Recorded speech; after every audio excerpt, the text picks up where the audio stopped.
Hola chicos, ¿cómo están? Espero que estén muy bien.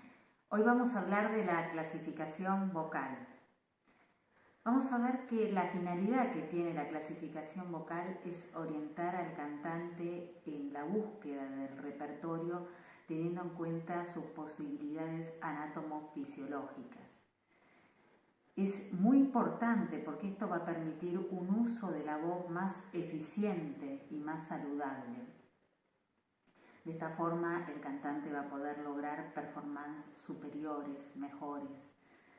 El maestro de canto, porque en general, digamos, la clasificación vocal la hace el maestro de canto, se va a guiar por una serie de criterios. Es muy importante que tenga en cuenta todos los criterios, ya que ningún criterio tiene un valor absoluto por sí mismo, es decir, justamente la contemplación de todos, o por lo menos de la mayoría, o de los principales, que vamos a ver que los principales son la extensión, la tesitura, desde el punto de vista de la salud vocal, ¿no? Después tenemos también la intensidad, la resistencia, la zona de pasaje. Esos son los principales desde el punto de vista de la salud vocal, mientras que tenemos el timbre, que si bien es importante, tiene que ver más bien con un valor asociado a la estética.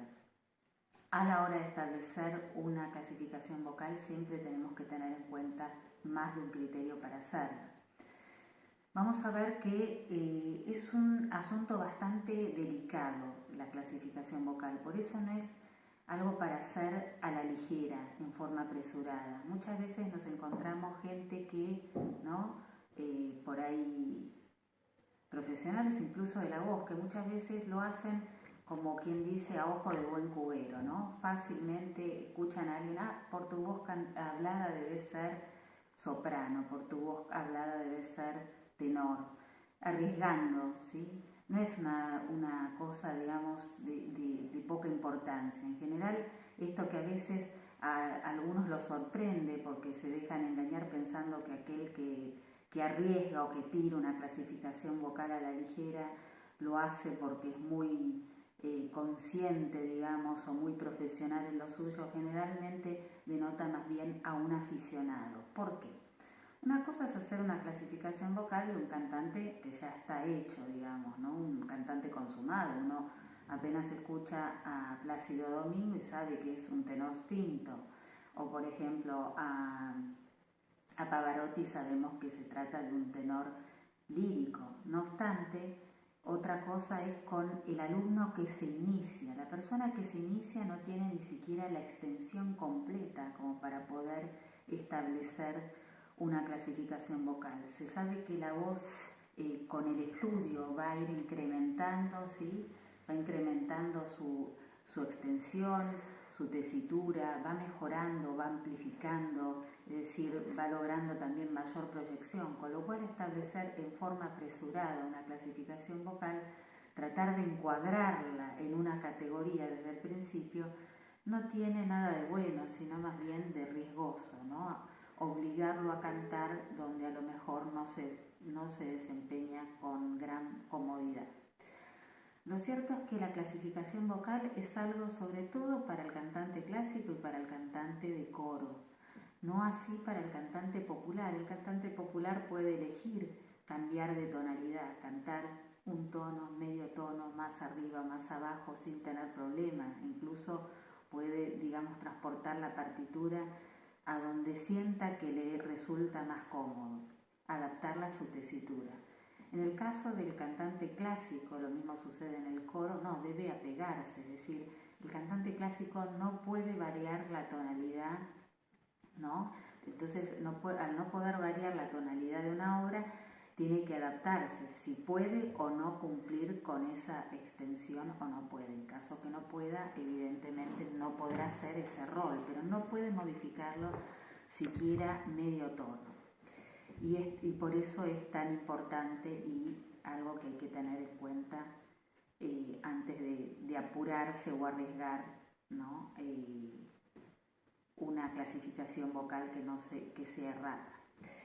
Bueno, vamos a ver entonces, vamos a empezar con uno de los criterios principales, que es la extensión. La extensión es el rango de notas, ¿no? Esto que habían visto un poco los rangos, es de dónde hasta dónde puede llegar, es decir, desde la nota más grave hasta la más aguda que puede producir. Van a ver que hay una extensión que es fisiológica, que es todo lo que pueden llegar a cantar en forma cómoda o incómoda. Por supuesto, esto involucra hasta el registro pulso, cuando hablamos de la extensión fisiológica, ¿no?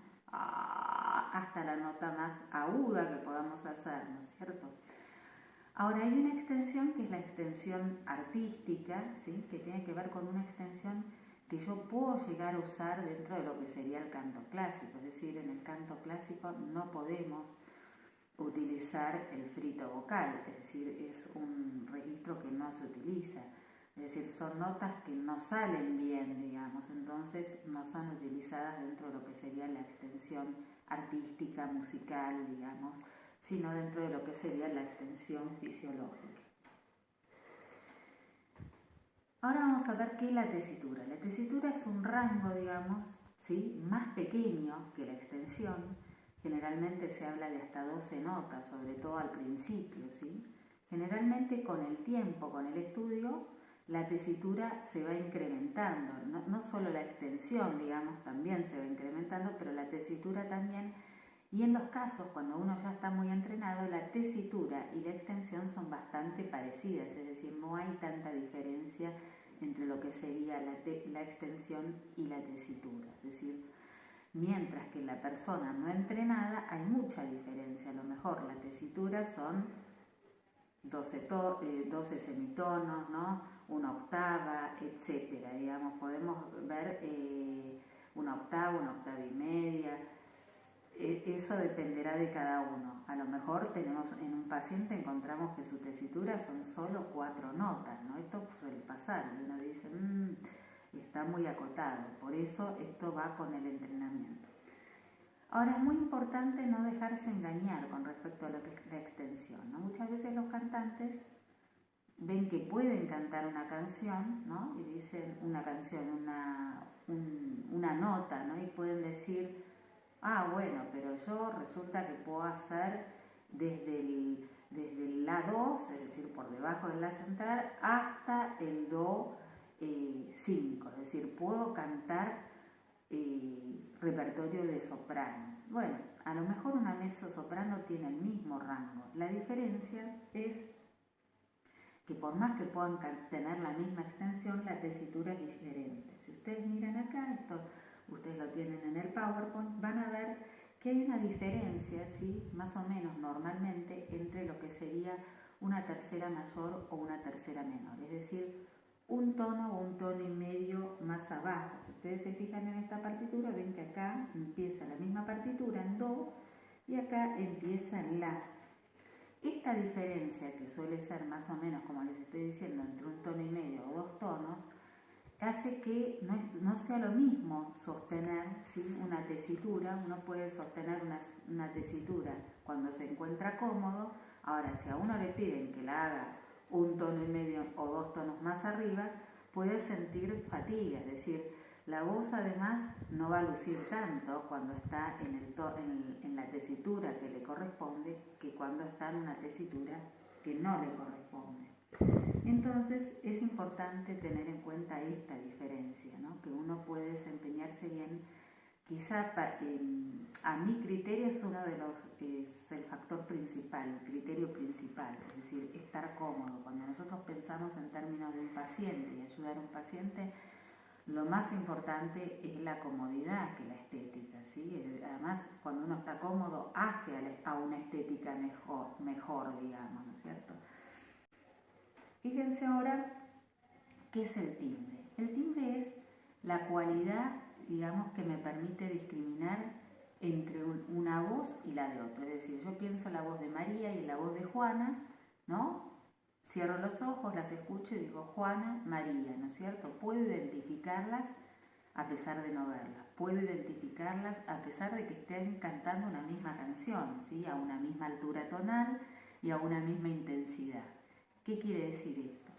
El timbre precisamente es esto, es el atributo, ¿sí?, ¿no es cierto?, que tenemos de la sensación auditiva, por el cual nosotros podemos discriminar entre una fuente y otra, es decir, entre una voz y otra, a pesar, ¿sí? Es decir, independientemente de que la intensidad, digamos, y la altura tonal sea la misma, es decir, independientemente de que estén cantando una misma canción, puedo identificar la voz de María y la voz de Juana como voces diferentes, provenientes de diferentes fuentes, ¿sí? De diferente laringe, de diferente filtro, tracto vocal. Justamente el timbre depende de eso, del sonido que se produce a nivel glótico, es decir, va a depender de nuestro caudal laringe, es decir, de nuestra laringe, pero también va a depender de nuestro tracto vocal y de la configuración que nosotros le demos a nuestro tracto vocal. Vamos a ver que tenemos dos tipos de timbre. Uno es el timbre vocálico. El timbre vocálico es, de acuerdo con Usón, el timbre que justamente nos habla, ¿sí?, de las características de las vocales, ¿sí? Es aquel que se da por aprendizaje, es decir, de acuerdo al idioma que hemos aprendido. Es decir, ustedes habían visto cuando vimos la parte del sistema articulatorio, sonidos del habla, habíamos visto que cada una de las vocales tenía diferentes formantes con diferentes valores. Bueno, se refiere a eso y veíamos que eran F1, ¿sí?, formante 1 y formante 2 los más importantes. El formante 3 a veces intervenían algunas vocales y en otras no, por eso vemos que de acuerdo con Usón, ¿sí?, el timbre vocálico dependerá del formante 1 y el formante 2. Y él lo que dice es que si por filtraje, ¿sí?, se extrajese lo que es el timbre vocálico, nos quedaríamos con lo que es el timbre extravocálico. ¿Qué es el timbre extravocálico? El timbre extravocálico es el que pertenece a nuestro caudal laringe, es decir, el que está determinado, el que hace que nos identifiquemos como voces diferentes, que nos permite identificar una voz de la otra. Tiene que ver con nuestro caudal laringe, es decir, tiene que ver con la composición de nuestras cuerdas vocales, de nuestro tracto vocal, y es el que determina nuestra propia identidad, la identidad de la voz, ¿sí?, lo que permite diferenciar a uno de otro. A su vez dice que este timbre extravocálico se descompone en 5 aspectos, que vamos a ver que son los siguientes. Uno es el color. Vamos a ver que el color de la voz, color y timbre no son sinónimos, sino que el color es un aspecto dentro del timbre. ¿Qué es claro o oscuro? Cuando nosotros pensamos en voces claras o oscuras, tenemos que pensar, ¿sí?, que normalmente uno escucha voces, ¿no?, y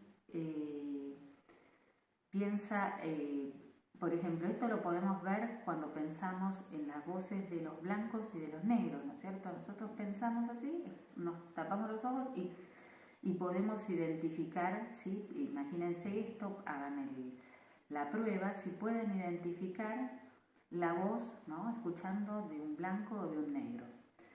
Muchas veces uno me dice, no lo identifico. Ahora, si yo les digo, por ejemplo, Adele, ¿no es cierto?, o por ejemplo Amy Winehouse, pese a que son blancas, tienen voces de negros. Soñamos con las voces de negro, generalmente es una voz con más cuerpo, más voluminosa, ¿sí? Esta característica hace a lo que es el timbre oscuro, ¿sí?, voces con más cuerpo, con más sonoridad, con la sensación de mayor volumen, mayor proximidad. Prueben, escuchen voces, ¿sí?, y van a empezar a sentir la diferencia entre claro o oscuro. Si vemos que tienen, si resulta difícil, puedo ver de buscar algún ejemplo y por ahí ver si se los puedo hacer llegar. Me contactan siempre a través del foro, acuérdense. Fíjense lo siguiente, cuando pensamos en volumen, vamos a ver lo siguiente. Hay voces más o menos voluminosas. El volumen no es lo que normalmente nosotros consideramos intensidad de la voz. Normalmente en un equipo el volumen, ¿no?, en un equipo de música, el volumen es más la intensidad, nivel de presión sonora. No es el nivel de presión sonora y no se mide en decibeles, se mide en volts. El volumen es la cualidad espacial que de algún modo me permite, digamos, determinar la proximidad o la cercanía de una fuente o la lejanía de la misma, ¿no es cierto? Fíjense que dentro de, a ver si puedo avanzar acá,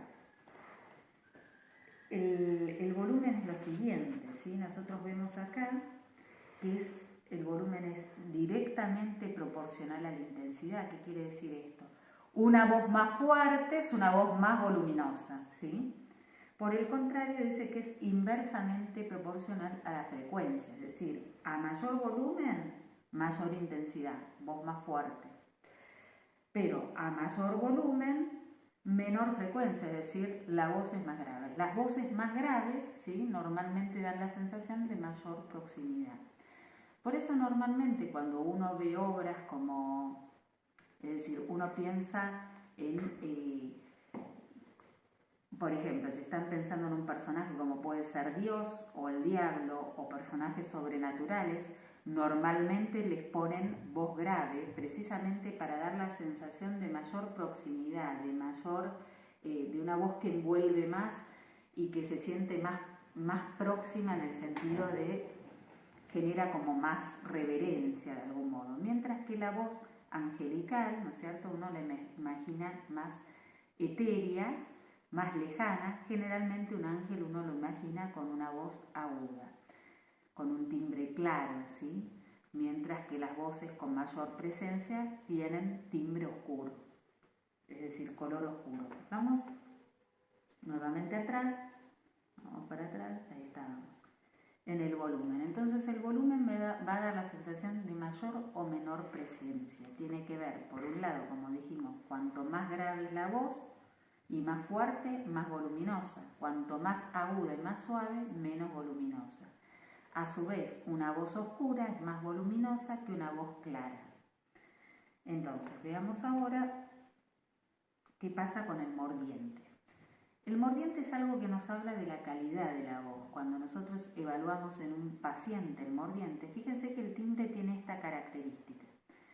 El timbre va a, digamos, algunos correlatos o para describirlo utiliza de otros sentidos, ¿sí? No solo del sentido auditivo, sino que utiliza del sentido táctil y del sentido visual, de la visión. Fíjense que el mordiente, ¿no?, el brillo, como cuando uno cambia el brillo en la tele, ¿no es cierto? Cuando hablamos de mordiente nos referimos a una voz brillante, es el ideal, ¿sí? Nosotros buscamos una voz con una calidad que no presente ruido, que no presente soplo, es decir, que no aparezca soplada, que no aparezca ruidosa, ¿sí? Buscamos una voz que esté limpia, una voz con brillo, que se proyecte bien, que tenga buena calidad. Contrariamente, cuando eso falta, la llamamos voz opaca, ¿sí?, un timbre opaco o un timbre velado. Aparece el soplo, aparece la aspereza, ¿sí? Todo eso nos va dando un timbre opaco. Y por último, estridente, ¿sí?, es cuando es demasiado brillante. Lo demasiado brillante, ¿no?, así como la estridencia en luz nos deja ciegos, ¿no?, nos molesta, lo mismo pasa auditivamente, ¿no? Uno escucha una sirena y enseguida se tapa los oídos porque es muy estridente, molesta. Entonces, vamos a ver que la estridencia ya es como la exageración del brillo, es decir, no es una ventaja, ya es, el ideal siempre es un timbre brillante. En cuanto al espesor, el espesor es muy difícil de definir, ¿sí? Está, digamos, cuanto más voluminosa la voz es más espesa, es decir, tiene más presencia cuando tiene más espesor y si no es más débil. Lo que sí tiene generalmente un refuerzo, ¿sí?, cuanto más espesa, de las frecuencias que van por debajo de la frecuencia 2500 Hz. Es decir, los armónicos que van a estar fortalecidos o enriquecidos van a ser los que están por debajo de la frecuencia de corte 2500 Hz. Esto igual no se preocupen, el espesor, aunque más o menos tengan una idea. Y vamos por último al vibrato. El vibrato es el movimiento, ¿sí?, de la voz, movimiento cuasi sinusoidal que se produce de la voz, ¿sí? Vamos a ver que puede ser escaso, ¿sí? Casi no haber vibrato, haber un vibrato normal, o un vibrato exagerado. ¿No? Eso se llama voz de capra, caprina, voz de cabra, o temblor. Es un temblor excesivo, como un defecto, ¿no? No es el vibrato, sino que ya es una cosa exagerada.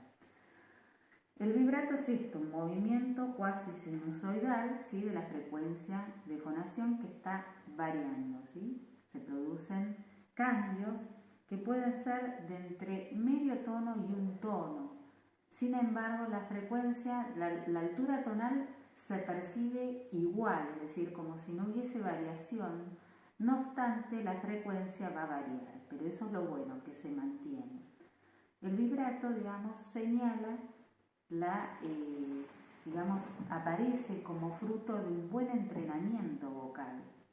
No debe aparecer, digamos, imitándolo, sino que debe aparecer como un buen, una vez que uno fue entrenado vocalmente en el canto, porque esto aparece en el canto, vamos a ver que aparece un movimiento que habla de menor rigidez. Un tono rígido, ¿no? Sin vibrato, ¿no? Uno lo escucha como poco entrenado, ¿sí? Básicamente. Y además el vibrato, en parte por este movimiento que tiene, ayuda a disimular pequeños desajustes en la afinación, ¿sí? Muchas veces se producen, a veces cuando la voz no tiene vibrato y es muy rígida, muy lisa, uno siente que puede parecer poco musical, poco afinado. Uno dice, es como si le faltara un poco para llegar al tono justo. Tiene que ver con esto, ¿sí? Entonces, fíjense que en términos generales, a ver si podés acercar, ¿no? Una voz ligera o lírica se caracteriza por tener un timbre claro, ¿no? En cuanto a volumen es pequeña, liviana, ágil, mientras que una voz pintodramática suele ser más oscura, con más volumen, más pesada generalmente.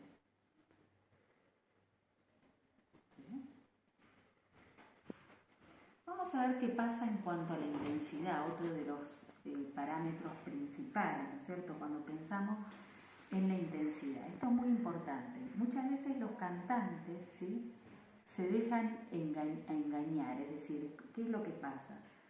Se engañan con el hecho de que por ahí cantan, practican, ¿sí?, en un entorno pequeño, es decir, por ahí están practicando en el estudio del maestro de canto. Entonces, cuando practican, la voz les parece que es grande, que tiene gran proyección, gran volumen, pero por ahí se están engañando. No es lo mismo cantar con una orquesta, muchas veces además siempre se ensaya con lo que se llama, partituras reducidas al piano, ¿no? No es lo mismo cantar con una orquesta de 80 y 100 músicos en una sala de 60.000 metros cúbicos sin micrófono, como canta el cantante clásico, que estar cantando en el estudio del maestro de canto, ¿sí?, con un piano y en un recinto bastante pequeño. Entonces, es muy importante que a la hora, digamos, de aceptar un compromiso, saber qué rendimiento tiene una voz y qué rendimiento se espera. Fíjense que normalmente cuando nosotros pensamos en voces de micrófono, ¿no es cierto?, más o menos tienen que rendir entre 80 o 90 decibeles, ¿sí? Ya va subiendo, digamos, conforme vamos pidiendo, por ejemplo, para un concierto. Ya por opereta vemos que es entre 90 y 100.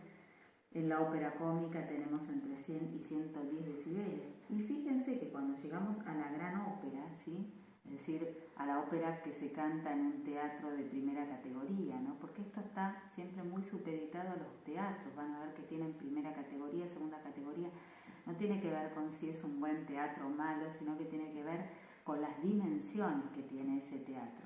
Salas de primera categoría se consideran entre 60.000 metros cúbicos y 30.000 metros cúbicos, mientras que de segunda categoría se consideran más cerca de lo que serían 17.000 metros cúbicos. ¿Eso qué quiere decir? Que para poder cantar en una sala de entre 30.000 y 60.000 metros cúbicos tengo que llegar por lo menos a los 120 decibeles, incluso 130 decibeles, es decir, estamos cerca dentro de lo que es el umbral doloroso de audición. Es decir, si un cantante clásico les canta muy cerca del oído, van a percibir lo mismo que cuando van a un boliche, que uno sale ensordecido después de un rato.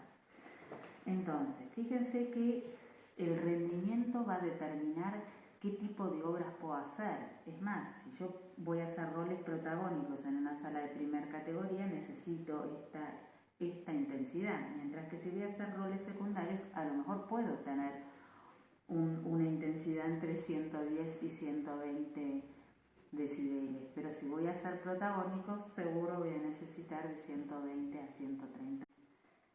Bueno, vamos con la resistencia a la fatiga fonatoria, ¿sí? Uno de los criterios principales, es decir, es muy importante. La fatiga va a depender, en principio, por supuesto, de, no solo, digamos, es un aspecto que depende, es decir, hay laringes que son muy resistentes y otras que no lo son, y eso es una naturaleza. También va a depender del entrenamiento, si tiene entrenamiento o no tiene, por supuesto. Pero también va a depender de otros factores, como puede ser si está ubicado en la tesitura que le corresponde, si está cantando a la intensidad que le corresponde, ¿sí? Pero también de la duración de la obra, es decir, si yo estoy cantando una ópera, no es lo mismo si estoy cantando una ópera que dura 3 horas y pico que si estoy cantando en un recital que a lo mejor es más corto. También voy a fijarme en el idioma determina, por eso van a ver que muchos cantantes prefieren cantar en un único idioma. También es importante tener en cuenta que hay dos tipos de fatiga. Una es la fatiga nerviosa central. La fatiga nerviosa central justamente es cuando no se efectúa bien, digamos, la nutrición de las neuronas y no se termina de eliminar los productos de desecho. Es decir, ¿qué quiere decir esto? Cuando no hay un buen funcionamiento, generalmente esto se produce como consecuencia de la fatiga crónica. Generalmente, ¿por qué? Porque se trabaja mucho, porque hay mucho estrés, porque además hay hacinamiento. Muchas veces trabajamos en recintos muy pequeños, mal oxigenados, es decir, con poco oxígeno, con poca luz, poco ventilado. Además, muchas veces nos pasa esto en época de exámenes. Estamos muy cansados, no dormimos, nos alimentamos mal. Todo esto hace que al no nutrirnos bien, digamos, al no descansar lo suficiente, el agotamiento se perciba. ¿Cómo se puede percibir? Tanto en falta de memoria como falta de atención. Cuando esto se prolonga aparece una irritabilidad, un cansancio permanente, una fatiga. Todo esto afecta, ¿sí? Afecta al tono muscular laríngeo, es decir, muchas veces produce un cansancio que se escucha en la voz, no solo como problemas o falta de afinación, sino que también puede afectar al timbre. Uno no duerme bien y siente que la voz está velada, que rinde menos, que se fatiga enseguida. Todo esto es muy importante. Por otro lado tenemos, ustedes saben que la laringe, ¿no? Los músculos laringeos, los músculos del cuello, los de la respiración, todos estos músculos que intervienen, ¿sí? Pueden hacer, digamos, a lo que es la fatiga muscular laringea. ¿Qué es lo que pasa cuando se fatiga la laringe? En principio, digamos, parte de lo que sería un estado de lasitud, después pasar por un estado de lipotimia hasta llegar a la parálisis, ¿sí? Es decir, nosotros tenemos que partir de la idea de que, como dijimos, hay sujetos que tienden a fatigarse más, que tienen menor resistencia, ¿sí? Generalmente el tipo longilíneo, ahora vamos a ver lo que es el tipo longilíneo, que lo vamos a ver como leptosomático asténico, ¿sí? O longilíneo, tienden a cansarse más, ¿sí? Que los brevilíneos, que es el caso de los pícnicos. Generalmente el brevilíneo puede llegar a tener la naturaleza hipercórtico suprarrenal. Aquellos que tienen esta característica hace que se fatiguen mucho menos, ¿sí? Que las personas que no tienen esta característica, digamos. Entonces, ¿qué es lo que pasa? Es muy importante también tener en cuenta que hay, generalmente cuando se produce la fatiga, ¿qué es lo que pasa? Aumenta el tiempo de contracción y el tiempo de descontracción se vuelve más lento. Es decir, esto hace que digamos, además la descontracción termina siendo no solo más lenta, sino que incompleta. Y esto es lo que genera la sensación de fatiga. Es muy importante cuando uno está frente a un paciente, ¿no es cierto?, que es, por ejemplo, cantante, actor o que usa mucho la voz, digamos, tener en cuenta si la fatiga, digamos, es normal, hay una fatiga fisiológica normal, producto de un trabajo intenso, ¿no? Porque si uno estuvo cantando varias horas o actuando varias horas o usando mucho la voz, como puede ser un telemarketer, ¿no es cierto?, un operador telefónico, un docente, puede tener un cansancio, una fatiga normal. Cuando uno tiene una fatiga normal, se recupera tras un periodo corto de descanso, es decir, al día siguiente la voz tiene que estar bien, es decir, no puede seguir fatigado con molestia o con la voz poco clara, digamos, que uno diga, uno quedó con la voz opaca o velada. Ahora, cuando pasa eso, ya estamos hablando, ¿no?, cuando uno no se recupera tan rápido, ya estamos hablando de una fatiga, digamos, fonatoria que realmente hay que tratarla, que es lo que se conoce como fonastenia. Vamos a ver que el pasaje también es algo muy importante. Habíamos hablado del pasaje como esa zona de transición, ¿sí?, entre un registro y otro, ¿no? Vamos con un registro y al pasar de un registro a otro hay dos o tres notas donde generalmente se produce la acomodación de un registro a otro. Vamos a ver que va a depender mucho, ¿sí?, de la clasificación vocal. Normalmente el lugar más común, tanto para hombres como para mujeres, es alrededor del Fa3, ¿sí?, o Fa central, más o menos, ¿sí?, dependiendo de la clasificación vocal que tenga cada uno. Y esto es otro criterio que ayuda, ¿sí?, a poder, digamos, establecer una clasificación vocal. Tener en cuenta, ¿sí?, si se produce entre Fa3 y Sol3, no es lo mismo que si se produce entre Do y Re. Normalmente en la contralto se produce ahí, mientras que en la soprano vemos que se produce un poquito más arriba. Esto también es un parámetro más. En cuanto a la anatomía laringea, es importante que pensemos lo siguiente, ¿sí? Ustedes piensen que las cuerdas vocales, ¿sí?, son como la familia de instrumentos de cuerda, ¿sí?, de cuerda frotada del violín. Uno ve el violín, que es la voz más aguda de todas, ¿no es cierto?, y tiene, por supuesto, las cuerdas vocales, en este caso las cuerdas, digamos, más cortas que lo que sería el contrabajo, ¿no? El contrabajo, nosotros si vamos a imaginar las voces, imaginen que acá tenemos las voces de la soprano ligera y acá la del bajo. Si ustedes miran el largo de los pliegues vocales, fíjense que en la soprano ligera, que es la voz más aguda de todos, está entre 14 y 19 milímetros, mientras que en el bajo mide entre 24 y 25. Lo mismo sucede con este instrumento que estamos viendo acá, la familia de instrumentos de cuerda frotada del violín. Bueno, seguimos con el parámetro constitución física, ¿sí? La constitución física es, por supuesto, un parámetro secundario, no es tan importante, pero bueno, vamos a explicar porque también a veces tiene influencia. En realidad vamos a ver que esto fue estudiado, ¿no?, por un psicólogo, un psiquiatra alemán, Kretschmer.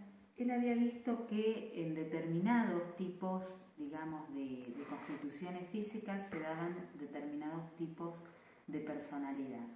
Y a partir de esto, Torri van Dorre hace un estudio donde asocia esto, digamos.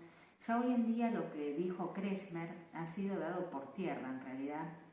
Justamente hoy en día la psicología trata de no hacer, y la psiquiatría, diagnósticos terminantes, ¿no es cierto? En esa época se encuadraba un paciente, cosa que hoy en día no. De todas formas, si quieren, lo vamos a comentar a modo, digamos, más ilustrativo que para pensarlo como una realidad. Lo que sí es cierto que dentro de los cantantes clásicos van a ver que la constitución física puede tener, tiene que ver, ¿sí? Normalmente es bastante común que encontremos determinadas características, ¿sí? En un tenor, en un barítono, en un bajo, etcétera, también en las mujeres. Lo que se ha descrito, digamos, es que el tipo pícnico, lo que hizo Kretschmer en aquel entonces fue definir en tipo pícnico, atlético, ¿sí? Y leptosomático asténico. También los conocemos como justamente el longilíneo que yo les mencioné recién, que era el que tenía tendencia a fatigarse más fácil, y el brevilíneo, que suelen ser los hipercórticos suprarrenales, ¿sí? Generalmente en el pícnico lo que describía, ¿sí?, Kretschmer y también Torres van Dorre, era que tenían un predominio antero-posterior abdominal, ¿sí? Generalmente describía los miembros cortos, generalmente gráciles, con tendencia, digamos, a la calvicie prematura por seborrea, tendencia también a la papada, ¿no es cierto?, a las conjuntivas que tendían a inyectarse en sangre y a la rubefacción.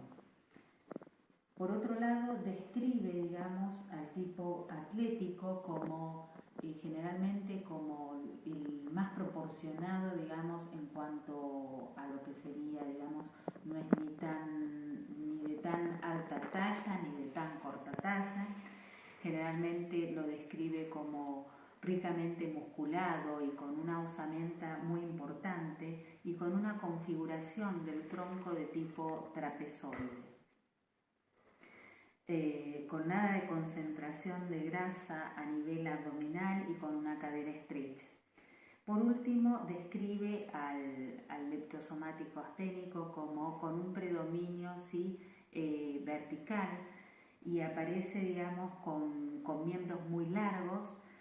Además, podemos ver que en general lo describen con hombros estrechos, cadera estrecha, nada de concentración de grasa, y lo suelen describir como con la frente levemente abombada, micrognatia, perfil en forma de pájaro, y generalmente suele tener más fina la cara en la porción, digamos, inferior, y a partir de donde están las orejas aumenta, digamos, a nivel del cráneo el tamaño. Torres van Dorre hace una comparación y dice que el pícnico se da normalmente, estos de Torres van Dorre, en el tenor, el físico, digamos, atlético se da en el barítono, mientras que en el bajo se da el leptosomo asténico. Con respecto a las mujeres hay menos escrito, pero se habla de que la soprano tendría una tendencia atlética, pero no tan musculosa, es decir, generalmente las mujeres tenemos mayor concentración de grasa, con lo cual sería una mezcla entre atlética y pícnica. La mezzosoprano, la leptosomática asténica, y en la contralto la describen como pícnica. Algo que es muy importante que sepan es que una pícnica la describe como gigantoide, con tendencia a la acromegalia, que es cuando se produce el aumento de manos muy grandes. Generalmente hay muchas contraltos, por supuesto, en los coros muchas veces se las clasifica de contraltos, pero verdaderas contraltos prácticamente no existen en el mundo. De hecho, es algo que siempre se dice que las becan en el mundo cuando van a estudiar, porque hay muy pocas verdaderas contraltos. Generalmente son mezzosopranos, ¿sí? Es más, muchas veces las mezzosopranos buscan oscurecer el sonido, engolarlo un poco como para lograr una voz más oscura y dar la sensación de que son contraltos. En cuanto a la constitución física, sobre todo de los tenores ligeros y las sopranos ligeras, suele ser una constitución física más pequeña. Generalmente suelen tener cuello más corto, ¿sí? Y un poco más ancho. Vamos a ver en cuanto al temperamento, es decir, el temperamento es algo que debería ser secundario al momento de la clasificación vocal. No obstante, vamos a ver lo siguiente, cuando vamos a hacer la referencia que decía con respecto a Kretschmer, decía que en general, digamos, los pícnicos, que en este caso serían los tenores, digamos, tenían una tendencia a la ciclotimia, que pasaban de ser intensamente afectivos y que pasaban de lo que era la exaltación a la depresión. En la patología se los consideraba maníaco-depresivos. A los asténicos se los consideraba con una tendencia a personalidad media esquizoide, es decir, impulsivo, indiferente, es decir, con una vida poco afectiva, pobre en la afectividad, y que pasaba de la frialdad a ser sumamente sensible. Y en el caso de la patología, digamos, la más común era la esquizofrenia. Y en el caso del tipo atlético, decía que generalmente era viscoso, afectivo, perseverante, iterativo, medio minucioso. Generalmente también en la patología parecía, digamos, la personalidad maníaco-depresiva, también la epilepsia, generalmente muy explosivos, muy flemáticos. Volviendo a lo que habíamos comentado, ahí escuchamos roncar al perro. Ustedes saben que no es muy fácil grabar acá, pero bueno, está roncando el perro, si escuchan algo es eso. Bueno, en cuanto al temperamento, acuérdense esto, más allá de esto que es ilustrativo, lo que acabamos de mencionar de Kretschmer, y no es para que nadie se preocupe porque esto ha sido dado por tierra, es muy viejo esto que les estoy trayendo, debe ser por ahí del año 1940, imagínense. Pero bueno, es un comentario que hace ilustre por ahí, más pintoresco que otra cosa. En cuanto a los temperamentos, lo que hay que tener en cuenta es que siempre que uno va a hacer una clasificación vocal no debe basarse en el temperamento, ¿sí? Eso es el error de muchos cantantes, ¿no? Que se creen que yo tengo un temperamento muy fuerte, entonces tengo que tener una voz dramática. No, uno puede tener un temperamento muy fuerte, ser muy dramático normalmente, no obstante tener una voz lírica, ligera, suave, liviana. Es decir, esto hay que tener cuidado porque muchas veces un cantante o un maestro no debe basarse en su gusto personal, en su apetencia, sino en lo que son sus realidades anatomofisiológicas, las posibilidades, la constitución laringea, la tesitura, la extensión, es decir, otro tipo de parámetros que lo que es en sí lo que a mí me gusta. Es decir, puede gustarme mucho y sin embargo no tener la voz para hacer eso, y eso es importante saberlo, ¿no? Es como que yo ahora me empecinara a tener ojos celestes, por más que me empecine voy a seguirlos teniendo marrones. Es así. Bueno, entonces, fíjense en cuanto al tono de la voz, ¿no? Que muchas veces dijimos que a ojo de buen cubero escuchan a alguien y dicen por tu tono de voz hablada. Bueno, es uno de los parámetros menos fiables. Es más, vamos a escuchar que muchas veces las voces habladas no coinciden. Uno a veces escucha a un cantante y dice, ay, con esa voz no debe cantar muy bien, porque la verdad que la voz hablada, y a lo mejor la voz hablada uno no da nada por la voz hablada y cuando canta nos sorprende. ¿A qué voy? En realidad ustedes saben que en realidad la voz hablada, ¿sí? Depende de la región subcortical, mientras que no llega ni siquiera a la región optostriada, mientras que la región, la voz cantada depende de la región cortical. Esto que ustedes a lo mejor ya sabrán o habrán visto por ahí el año pasado, que la gente con difluencia, ¿sí? La tartamudez, hay gente que tartamudea al hablar, no obstante al cantar no. Eso nos indica el desfasaje que puede haber entre lo que es la voz hablada y lo que es la voz cantada. Una es cortical, es decir, que tenemos total conciencia y manejo volitivo, mientras que lo otro es subcortical, es lo que aflora, ¿sí? cuando aparece la desinhibición, es lo que aflora cuando uno toma de más, aflora lo subcortical. Imaginemos cuánto más dominio hay sobre lo cortical que sobre lo subcortical. Entonces, comparar una cosa y guiarnos por lo que es la voz hablada al momento de elegir es un criterio más, pero no de los más importantes. Eso es lo importante tener en cuenta. Con respecto al repertorio, digamos, a mí lo que me importa es que vean que las voces ligeras y líricas, ahora las vamos a escuchar y ya con esto vamos a terminar. Las voces ligeras y líricas suelen ser pequeñas, livianas, claras, ágiles.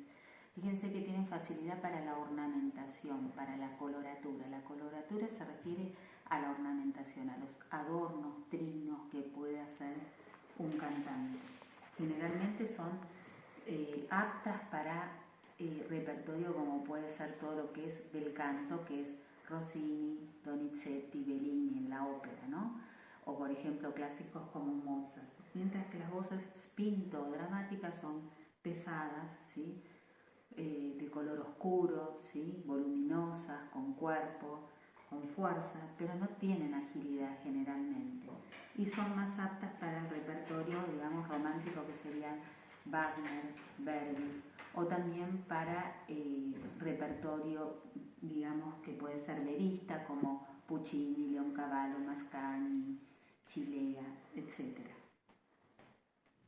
Vamos a escuchar entonces, en principio, vamos a arrancar con la soprano ligera, le sigue la lírica, la spinto, la dramática, ¿sí? Vamos a ver que se quede quieto el perro, porque está haciendo ruido ahí y quiero que escuchen bien. Bueno, ahí vamos. Primero soprano ligera, van a ver cuán ágil es.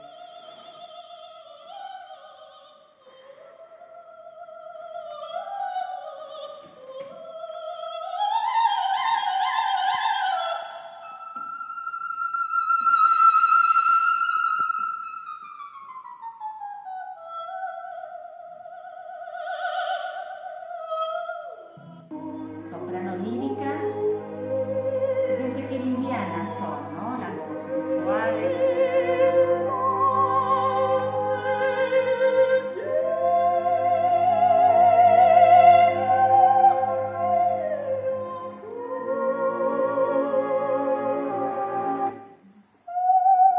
Soprano spinta, ya es más pesada, tiene más fuerza, ya no es tan ágil.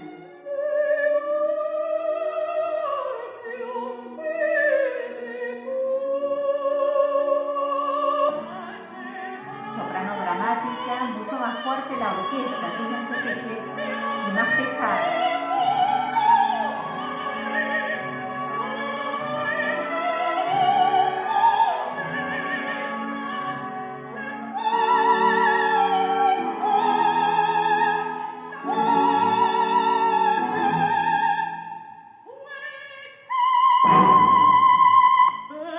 Mezzo lírica, esta dentro de las mezzos es más ágil.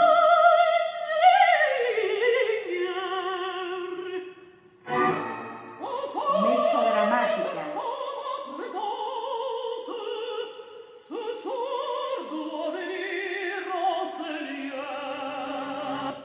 Contrario.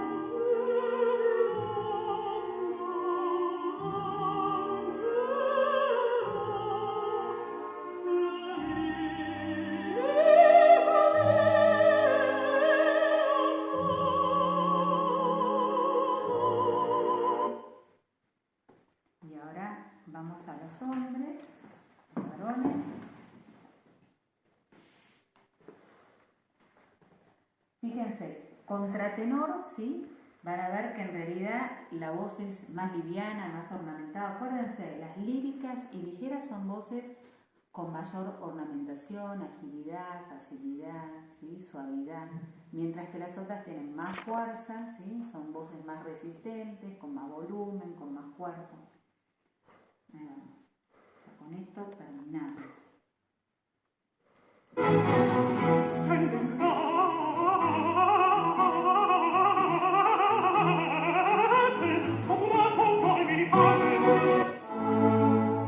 Tenor ligero, ahora, lírico ligero.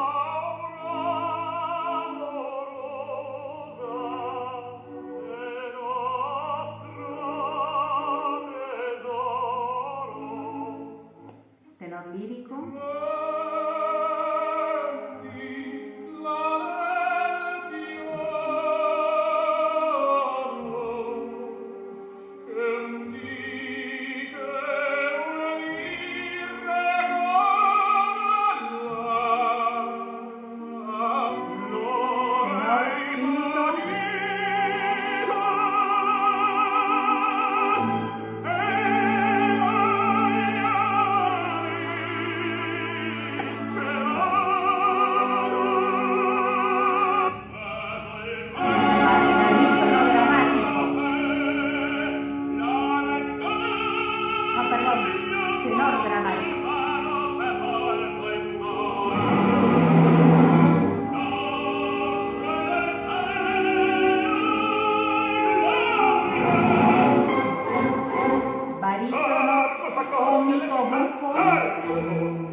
Bajo cantante.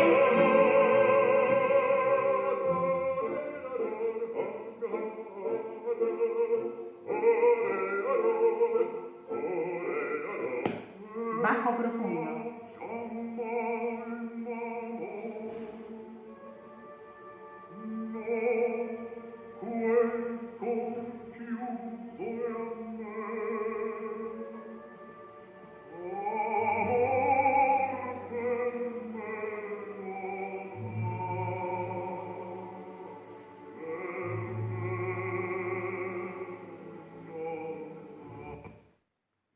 Bueno chicos, ya con esto estamos, seguimos, nos mantenemos en contacto, espero haber podido ayudar un poco a entender un poco más estos temas.